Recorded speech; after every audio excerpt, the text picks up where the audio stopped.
Hello' বন্ধুসকল, স্বাগতম জনাইছোঁ মই নতুন ভিডিঅ'লৈ। বৰ্তমান আহিছোঁ গৌৰীনাথ মহাদেৱ মন্দিৰ দৰ্শন কৰিবৰ কাৰণে। তো ভাবিছোঁ আপোনালোককো দেখাওঁ মন্দিৰটোৰ পৰিৱেশটো কেনেকুৱা ধৰণৰ বা কেনেধৰণৰ মন্দিৰটো বনাই ৰাখিছে, সজাই ৰাখিছে আৰু ৰাইজ মিলি মানে কমিটিখন মিলি। তো তাৰ বাবে আহিছিলোঁ দৰ্শন কৰিবৰ কাৰণে। তো ভাবিলোঁ দেখাওঁ আপোনালোকক সকলোখিনি। বাৰু বলক আগলৈ গৈ থাকোঁ। চাকি বন্তি ল'লোঁ, যিহেতু চাকি বন্তি জ্বলাই লওঁ, তাৰপিছত বাকী পৰিৱেশটো আপোনালোকক দেখাই লৈ গৈ দিম। আহক বাৰু।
মহাদেৱ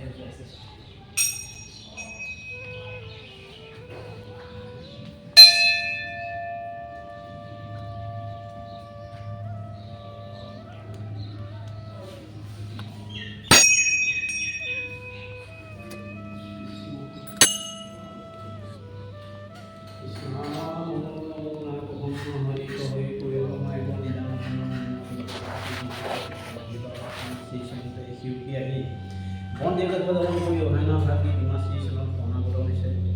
তেওঁলোকে মনত যিখিনি ভাৱ লৈ আহি তোমাৰ শ্ৰীচৰণত প্ৰণামত হৈছে, সেইখিনি আপুনি দূৰ কৰি নিয়া মনোবল কৰে। তেওঁলোকে মনত যিখিনি ভাৱ লৈ আহি তোমাৰ চৰণলৈ আহি এই বন দেৱতাক দৰ্শন কৰি অভয়াৰণ্য ভাবি তোমাৰ শ্ৰীচৰণতে প্ৰণামত হৈছে। মনত যিখিনি ভাৱ লৈ আহি তুমি মোক দূৰ কৰা মনোবল কৰে। আৰু তেওঁলোকৰ গৃহস্থী পদ্ধতিৰে তেওঁলোকৰ কিবা দুখাটো আছে, সেই দুখাটোখিনি আপুনি দূৰ কৰি মনোবল কৰে।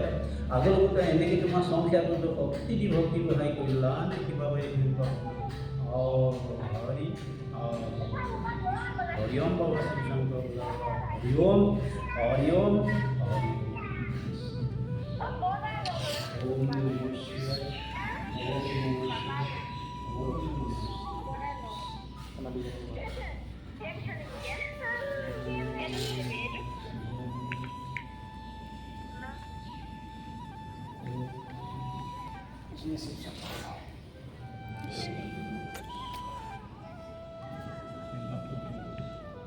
ভিতৰৰ পৰিৱেশটো কিমান সুন্দৰকৈ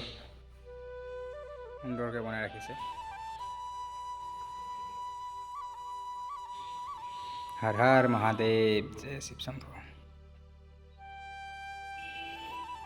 বন্ধুসকল, বাবাজনে কোৱাৰ মতেতো সোমবাৰে বেছি ডাঙৰ পৰ্ব হয়, কাৰণ আজি সোমবাৰ নহয়। সোমবাৰ হয়, ভিৰো হ'লে হয় আৰু সুবিধা নাপালেও ভালদৰে বনাবৰ কাৰণে। সেইটো কাৰণে আজি আহিছিলোঁ। তো ভিডিঅ'টো চাই কেনেকুৱা লাগিছে জনাব, মন্দিৰ পৰিৱেশটো কেনেকুৱা ধৰণৰ জনাব।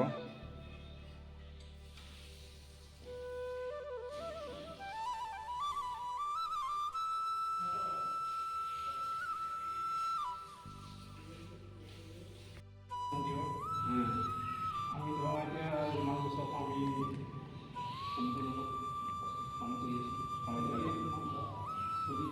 তেনেকৈ খাই ৰাজে মুখেৰে চলাই চলি আছোঁ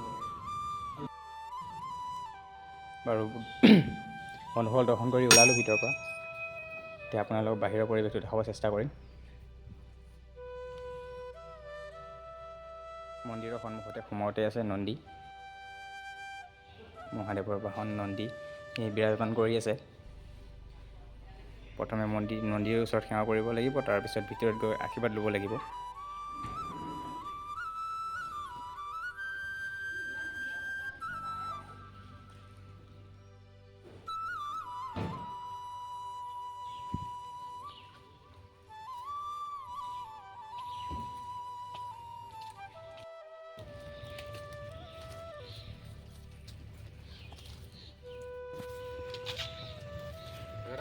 বন্ধুসকল এয়া হৈছে কয়লা বনাই আছে বৰ্তমান।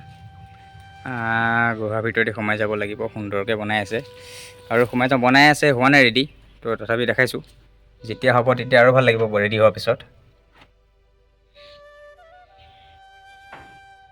সুন্দৰকৈ বনাই আছে, পৰিৱেশটো সোমাই ভাল লাগিছে ভিতৰত, কিন্তু যেতিয়া বনাই হ'ব সকলো ৰেডি হৈ গ'লে আৰু ভাল লাগিব দেখি।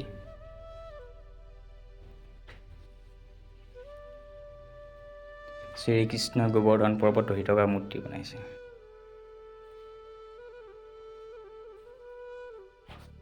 বিষ্ণুৱে যেতিয়া কাছৰ অৱতাৰ লৈছিলে, বিষ্ণু ভগৱানে, তেতিয়া সেইটোও বনাই ৰাখিছে।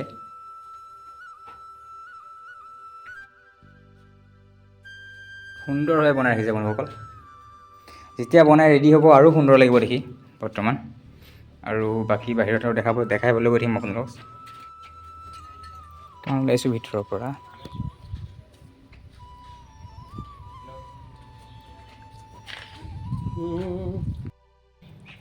তো বন্ধুসকল, কৈলাশৰ যি কয়লা বনাই আছে তাৰ এটা চাইডে মূৰ্তি ৰেডি কৰি আছে। তো তাৰ বাবে তাত ভিডিঅ' বনাব নোৱাৰিলে, দেখাব গৈছিলোঁ কিন্তু মানা কৰিলে, ৰেডি হোৱাৰ পাছতহে পাৰিব বুলিছে। সেইটো কাৰণে বোলো বাহিৰৰ পৰিৱেশটোৱে দেখাম আৰু।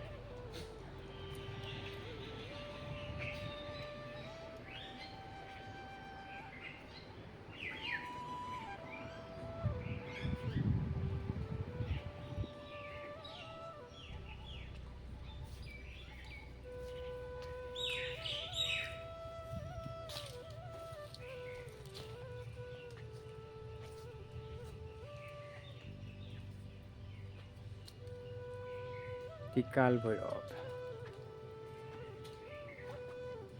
বন্ধুসকল, ভিতৰত দেখাব নোৱাৰিম নেকি, বন্ধ কৰি ৰাখিছে। হয়, খোলা নাই, ভিতৰলৈ যাব নোৱাৰি।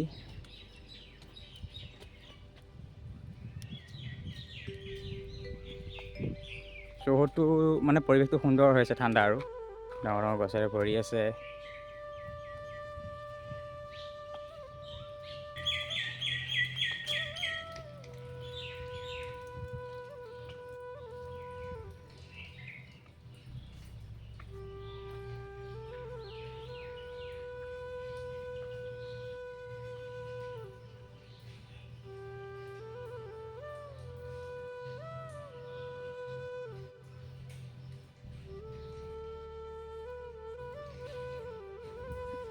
ভাগে ভাগে মন্দিৰ বনাই বনাই ৰাখিছে, কিন্তু এতিয়া বৰ্তমান সকলো মন্দিৰতে গেট খুলি ৰখা নাই।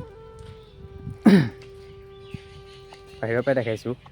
যেতিয়া পূজাৰীজনে মোক মাতিছিলে শাওণ মাহৰ সোমবাৰে, তেতিয়া সকলো মন্দিৰ খোলা থাকিব, তেতিয়া সকলো মন্দিৰ দৰ্শন কৰিব পাৰিব। তো বন্ধুসকল, আকৌ আহিব চেষ্টা কৰিম সোমবাৰে শাওণ মাহৰ, তো দেখাবৰ কাৰণে বা দৰ্শন কৰিব, সকলো মন্দিৰ দৰ্শন কৰিবৰ কাৰণে। আজি যিমান পাৰোঁ বাহিৰৰ পৰাই দেখাইছোঁ। তো এটা মন্দিৰ বনাই ৰাখিছে, ইমান সুন্দৰ লাগিছে ৰে।